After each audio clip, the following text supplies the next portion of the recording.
आज की इस वीडियो में हम आपको धनतेरस की कथा सुनाने जा रहे हैं।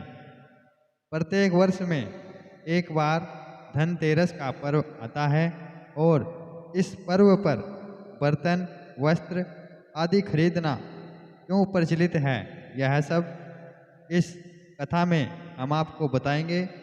नमस्कार, स्वागत है आप सभी का आपके अपने YouTube चैनल राधे कृष्ण भक्ति आराधना पर। प्रिय भक्तगणों, धनतेरस की कथा को बड़े ही ध्यान पूर्वक श्रद्धा से सुने और अपना कल्याण करें। उत्तरी भारत में कार्तिक कृष्ण पक्ष की त्रयोदशी तिथि के दिन धनतेरस का पर्व पूरी श्रद्धा व विश्वास के साथ मनाया जाता है। धनवंतरी के अलावा इस दिन देवी लक्ष्मी और धन के देवता कुबेर की भी पूजा करने की मान्यता है। इस दिन को मनाने के पीछे धनवंतरी के जन्म लेने की कथा के अलावा दूसरी कहानी भी प्रचलित है। कहा जाता है कि एक समय भगवान विष्णु मृत्युलोक में विचरण करने के लिए आ रहे थे। तब लक्ष्मी जी ने भी उनसे साथ चलने का आग्रह किया। तब विष्णु जी ने कहा कि यदि मैं जो बात कहूँ तुम अगर वैसा ही मानो तो फिर चलो। तब लक्ष्मी जी उनकी बात मान गई और भगवान विष्णु के साथ भूमंडल पर आ गई। कुछ देर बाद एक जगह पर पहुंचकर भगवान विष्णु ने लक्ष्मी जी से कहा कि जब तक मैं न आऊं तुम यहाँ ठहरो, मैं दक्षिण दिशा की ओर जा रहा हूँ, तुम उधर मत आना। विष्णु जी के जाने पर लक्ष्मी के मन में कौतूहल जागा कि आखिर दक्षिण दिशा में ऐसा क्या रहस्य है जो मुझे मना किया गया है, और भगवान स्वयं चले गए। लक्ष्मी जी से रहा न गया और जैसे ही भगवान आगे बढ़े, लक्ष्मी भी पीछे पीछे चल पड़ी। कुछ ही आगे जाने पर उन्हें सरसों का एक खेत दिखाई दिया जिसमें खूब फूल लगे हुए थे। सरसों की शोभा देखकर वह मंत्रमुग्ध हो गई और फूल तोड़कर अपना श्रृंगार करने के बाद आगे बढ़ी। आगे जाने पर एक गन्ने के खेत से लक्ष्मी जी गन्ने तोड़कर रस चूसने लगी।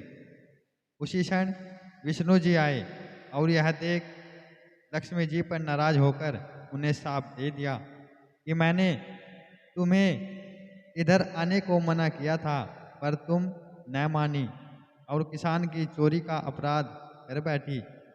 अब तुम इस अपराध के जुर्म में इस किसान की 12 वर्ष तक सेवा करो। ऐसा कहकर भगवान उन्हें छोड़कर क्षीर सागर चले गए। तब लक्ष्मी जी उस गरीब किसान के घर रहने लगी। एक दिन लक्ष्मी जी ने उस किसान की पत्नी से कहा कि तुम स्नान कर पहले मेरी बनाई गई इस देवी लक्ष्मी का पूजन करो, फिर रसोई बनाना, तब तुम जो मांगोगी मिलेगा। किसान की पत्नी ने ऐसा ही किया। पूजा के प्रभाव और लक्ष्मी की कृपा से किसान का घर दूसरे ही दिन से अन्न धन रतन श्रवण आदि से भर गया। लक्ष्मी ने किसान को धन धान्य से पूर्ण कर दिया। किसान के 12 वर्ष बड़े आनंद से कट गए। फिर 12 वर्ष के बाद लक्ष्मी जी जाने के लिए तैयार हुई। विष्णु जी लक्ष्मी को लेने आए तो किसान ने उन्हें भेजने से इनकार कर दिया।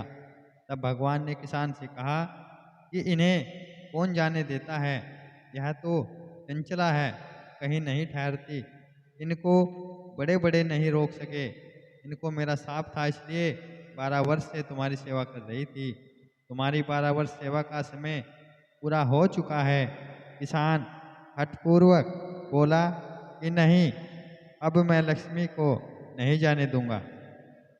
तब लक्ष्मी जी ने कहा कि हे किसान, तुम मुझे रोकना चाहते हो तो जो मैं कहूँ वैसा करो। कल धनतेरस है, तुम कल घर को लीप पोत कर स्वच्छ करना। रात्रि में घी का दीपक जलाकर रखना और सायंकाल मेरा पूजन करना और एक तांबे के कलश में रुपए भरकर मेरे लिए रखना। मैं उस कलश में निवास करूंगी, किंतु पूजा के समय में तुम्हें दिखाई नहीं दूंगी। इस एक दिन की पूजा से वर्ष भर में तुम्हारे घर से नहीं जाऊंगी। यह कहकर वह दीपकों के प्रकाश के साथ दसों दिशाओं में फैल गई। अगले दिन किसान ने लक्ष्मी जी के कथना अनुसार पूजन किया।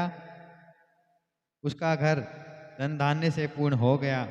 इसी वजह से हर वर्ष धनतेरस के दिन लक्ष्मी जी की पूजा होने लगी। प्रिय भक्तगणों, जो भी भक्तगण इस दिव्य कथा को सुनता और सुनाता है और इसमें बताई गई विधि के अनुसार कार्य करता है, माता लक्ष्मी का सदैव उस घर परिवार में वास होता है और माता रानी सदैव उस घर परिवार के ऊपर अपनी कृपा दृष्टि बनाए रखती है। प्रिय भक्तगणों, आज की हमारी यह वीडियो आपको पसंद आई हो तो इस वीडियो को लाइक करें, शेयर करें और हमारे चैनल को सब्सक्राइब करें।